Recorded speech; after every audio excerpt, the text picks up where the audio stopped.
Video pernikahan dengan lamaran mewah di Pati kembali viral dan membuat netizen tercengang. Selain membawa mobil baru sebagai mahar, pengantin pria terlihat menaiki kuda dengan iringan kesenian reog. Video tersebut diunggah oleh akun Instagram @patisakpur pada Minggu, tanggal 13 Maret tahun 2022. Dalam video tersebut terlihat seorang pengantin pria yang mengenakan setelan baju putih polos. Pengantin pria itu menaiki sebuah kuda yang dilapisi dengan kain warna orange tua. Kuda itu dituntun oleh beberapa orang. Tak berhenti di situ, di belakang pengantin ada truk towing yang mengangkut mobil lamaran. Mobil itu berwarna merah bata lengkap dengan hiasan dan tulisan nama pengantin pria serta wanita. Tak kasih info mas seh kanggo sing jomblo-jomblo durung bojo, kudune nak ora mobil ora sido emboyo. Maitan kera mas seh, Pati Kidul keras, tak kasih indo mas seh, buat jomblo-jomblo yang belum menikah, kalau nggak mobil nggak menikah.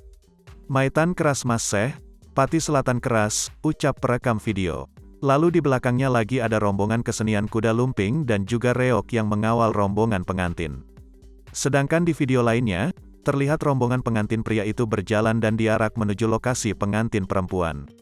Sedangkan rombongan kesenian kuda lumping tampak beraksi di jalan sambil mengiring pengantin pria. Dari keterangan pengunggah video pernikahan itu digelar di Desa Maitan, Kecamatan Tambakromo, Kabupaten Pati, Jawa Tengah. Video ini pun mendapat banyak komentar dari para netizen.